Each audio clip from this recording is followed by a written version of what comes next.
So after a couple of beautiful days here at Silica Beach on Hidden Island, we're going to be moving on to Crocodile Creek today. Like everything in the Kimberleys, it's tide dependent, or at least it is for slow boats like yachts. And we've been told that an ebb tide will carry us through to Yampi Sound. So we're going to be leaving on dead high tide here and catching the ebb tide across to Yampi Sound.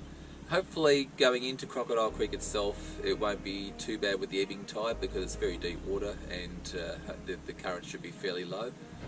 When we get to Crocodile Creek it will be low tide, so we'll have to anchor out and wait until high tide before we can go and have a look at the anchorages free enough for us to get up to the anchorage at the end of the Crocodile Creek. After that we'll be going to Silver Gull Creek, do a bit of washing and collect some water, and after that onto the Horizontal Waterfalls and Dugong Bay.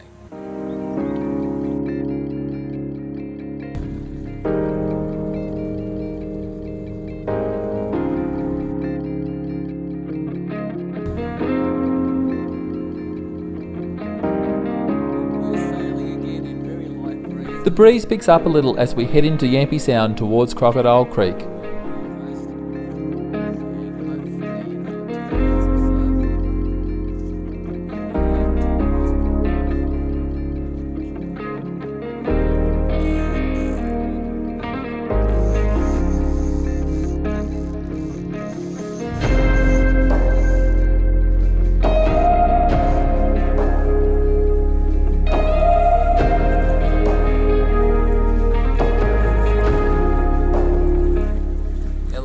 Natural environment. Oh, excuse me, bugger off. That's not fair.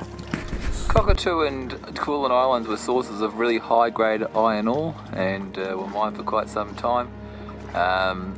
This one's Cockatoo Island, and this is what's left of Alan Bond's attempt at an ecotourism resort on Cockatoo Island, right next to where the iron ore mining used to be.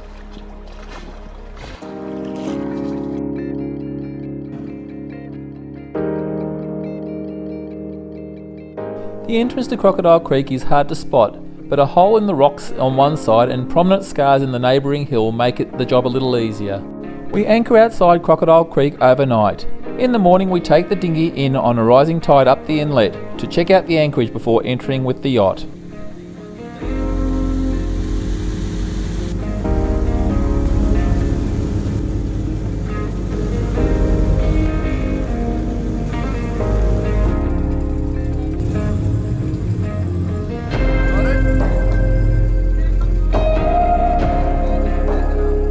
We use the bow rope left by other yachties to secure the bow to the rocks, and after tying the stern off to the ladder by the falls, we are greeted by some of the local fish.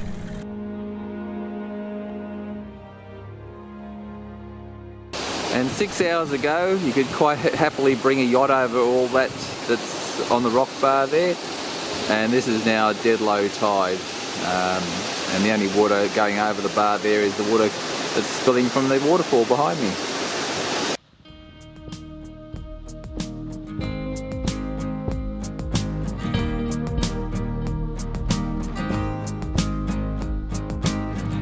Crocodile Creek is truly a unique anchorage and a must-see location with its waterfalls and its crystal clear swimming holes.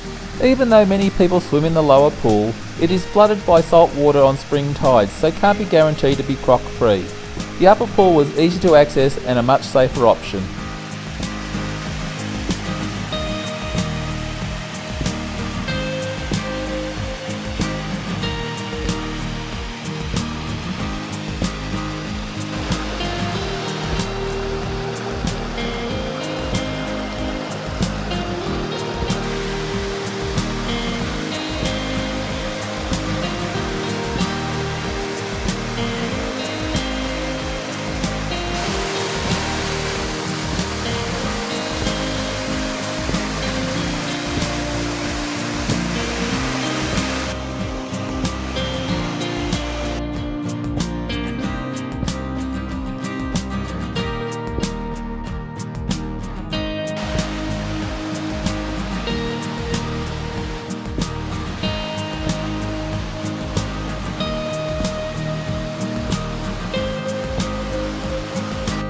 day later we are joined by Don and Aggie on Moonbeam, a Far 30, the only other trailer sailor we met on the trip.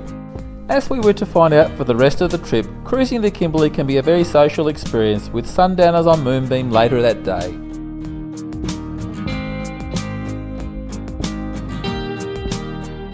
To have two trailer sailors sharing Crocodile Creek at the same time was amazing enough, but to find out that Don and Aggie were doing the same trip but in reverse, Darwin to Derby, was incredible. Naturally we shared notes on where we had been and what to expect.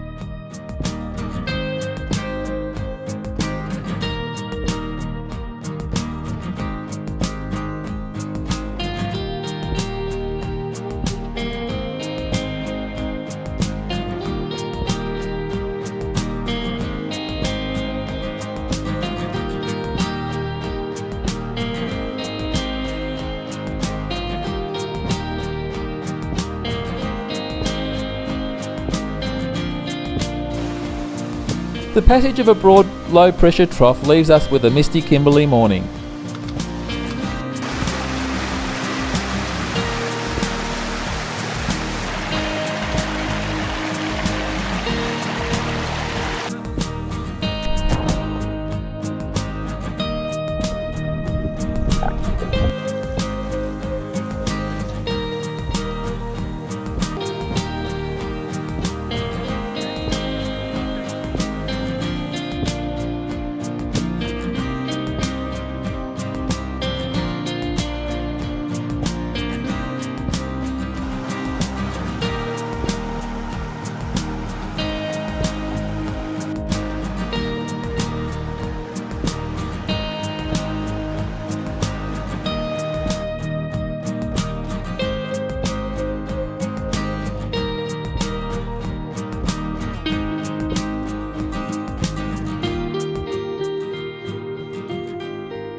Every trip has its chores.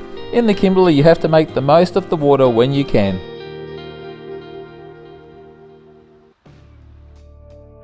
A short sail up the coast is Gull Creek, a sheltered inlet with fresh water and things to see.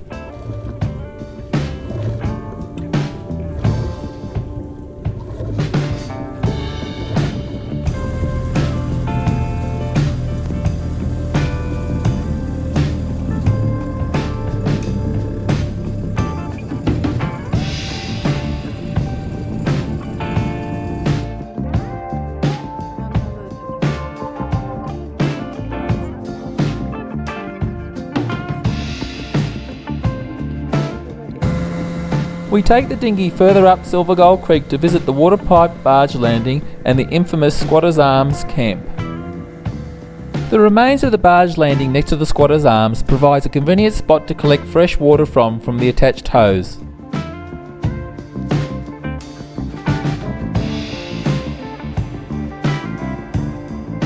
The infamous Squatter's Arms is a camp set up by well-known cruising couple Phil and Marion.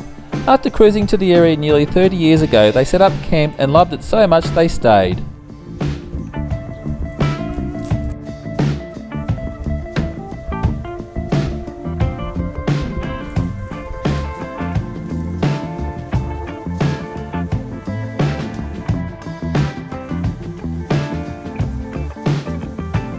The famous swimming tank with its infinity window overlooking Gull, fed by the same spring as the water pipe on the barge landing.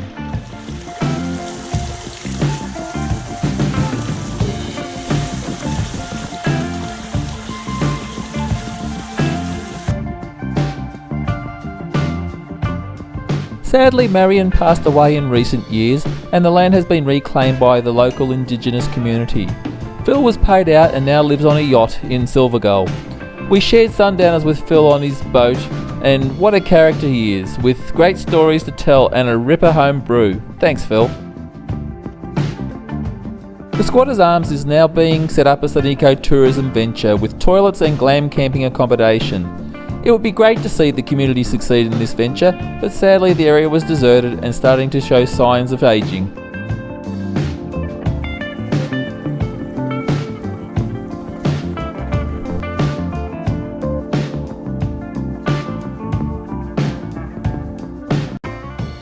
Handmade bread, this one.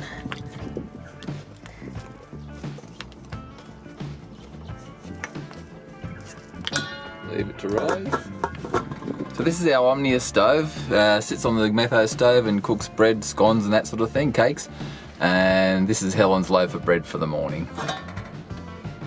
Looking pretty good. Smells delicious.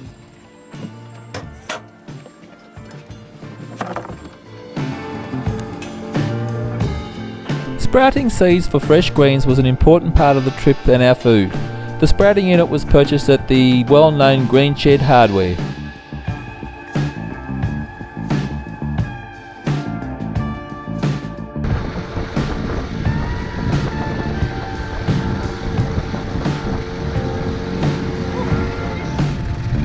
Work it, baby.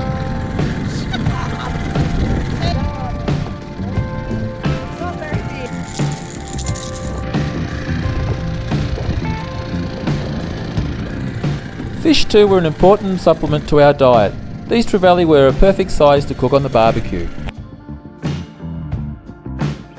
The local sea eagle kept a close eye on us whilst we filleted the fish to see what may be on offer.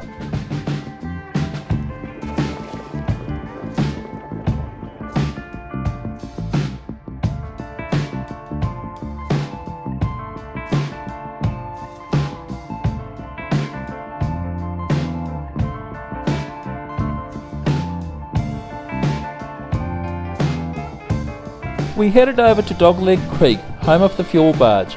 We didn't find any internet reception that we were told we might find there, but enjoyed a quiet anchorage for the night before returning to Silver Gull in the morning.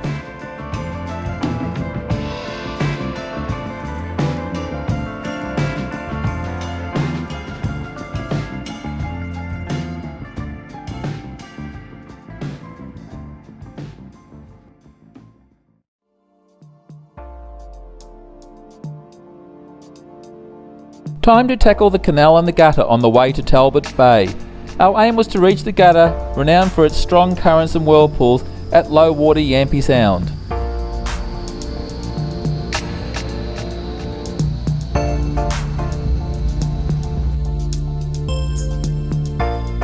We head along the canal past Koolan Island and its iron ore loading wharf.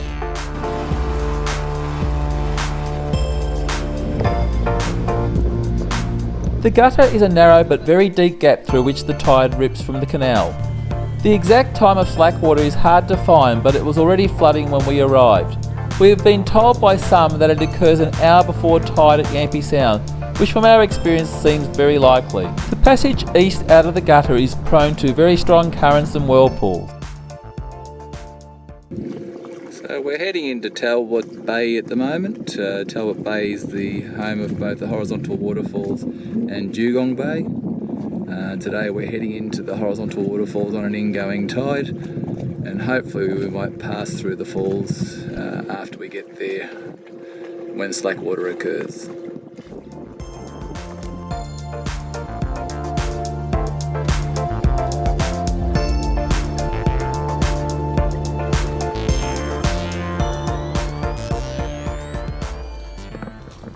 So it's in situations like this that the electric motor that we added to the boat is coming into its own. We spent a couple of days at the last anchorage and the battery's fully charged. And the winds died this morning, no sailing. The only other alternative would be petrol, but yet we're tootling along with the tide. The boat is pushing at us about 2.2 knots, but with the tide we're going about 4 knots, which is quite reasonable, and we'll get to our destination on time. And it's all saving petrol, so it's a good system.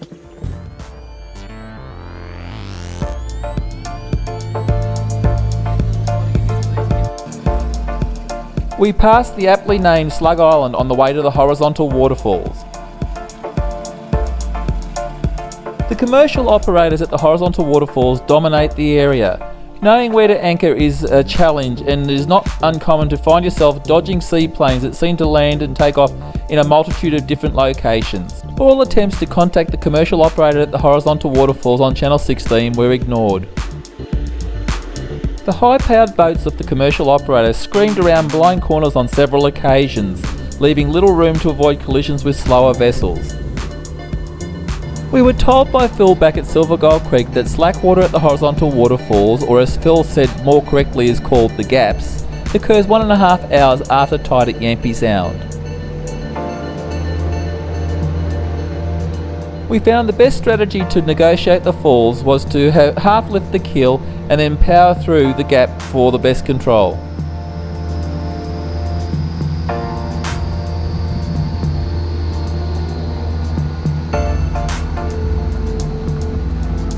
We anchored in the inner bay and were passed by one of the commercial high-speed boats. They returned an hour later to inform us that we were no longer permitted to anchor in the inner bay and must exit even with the flow beginning to build. The request should have been made when they first passed an hour earlier. We were not impressed. We were later to find out that this is only a proposed restriction and it was not yet in place.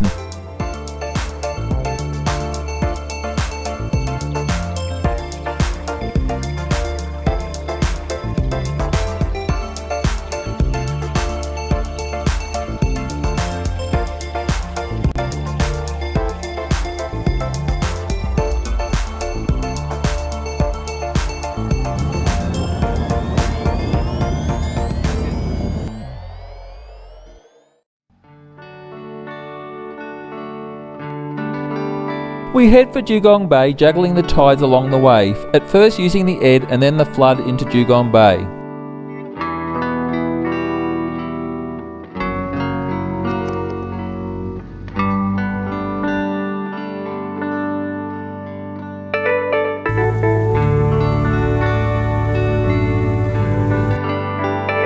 The last pinch before entering Dugong Bay is subject to strong rips and whirlpools. Good speed and keeping to the centre of the channel we found was the best approach. We anchor to the west beside an extensive drying mud bank and the mainland.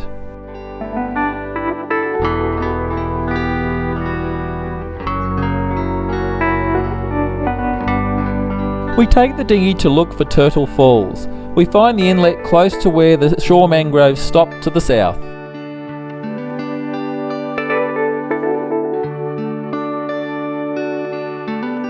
By mid-dry season, the falls have diminished.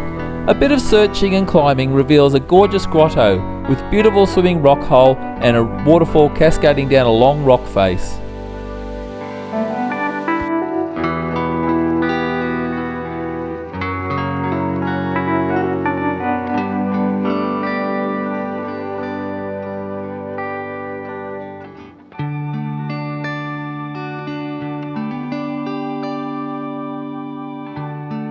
Dugong Bay, a truly beautiful and picturesque place.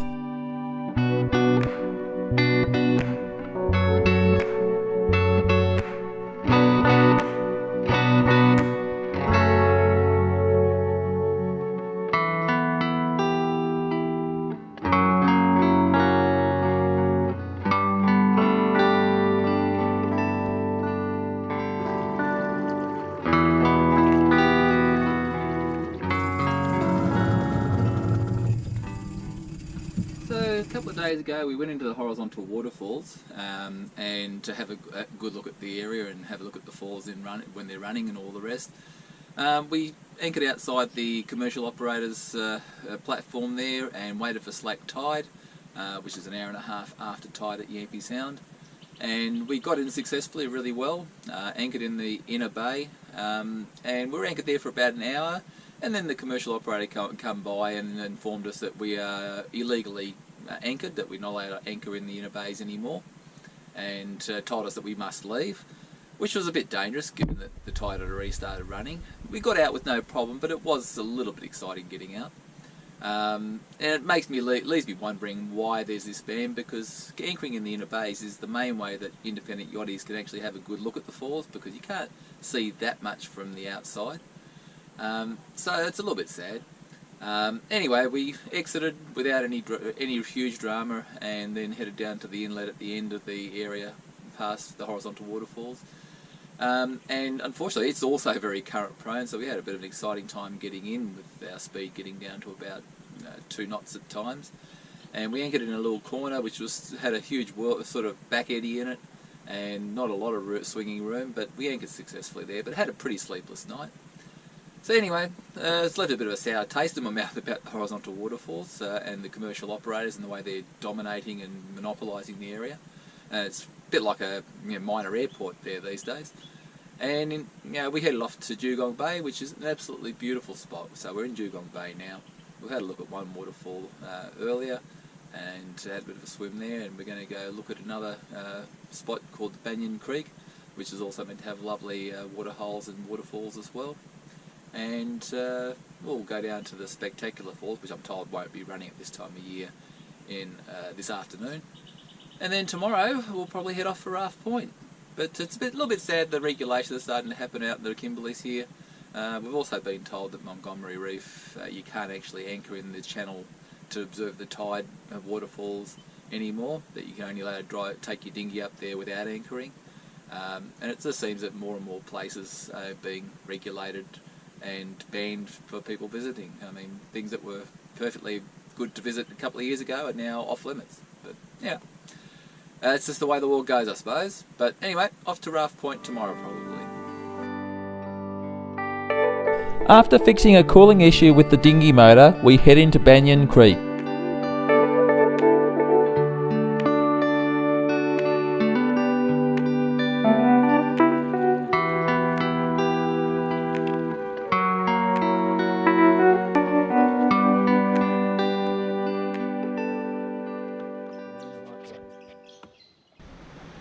Banyan Creek, tide coming in. What a gorgeous place. Lots and lots of little rock holes you can cool off in, and lots of walks up to the thing. Only thing is finding a place to tie your dinghy that will stay good.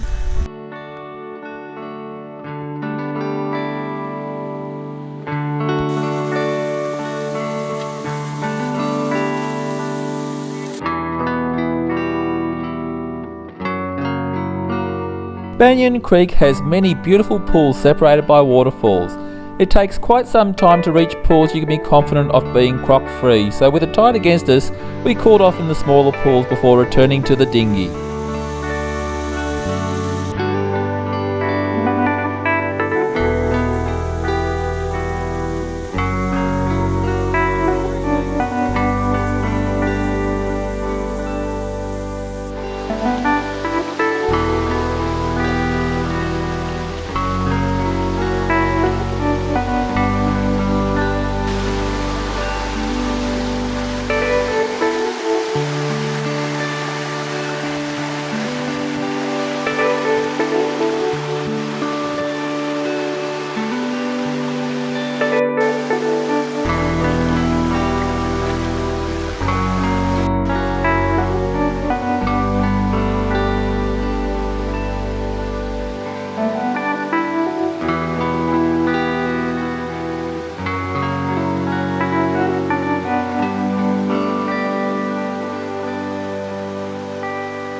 Good to come back and find the dinghy afloat and exactly where we left it, even with a lot more water around it.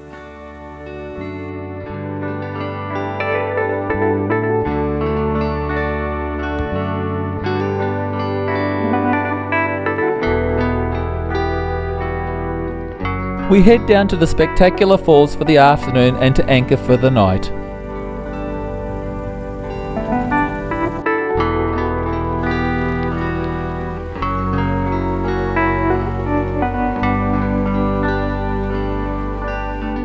With some flow still at the falls, we decide to top up our water supply from the dinghy, keeping a close lookout for crocodiles.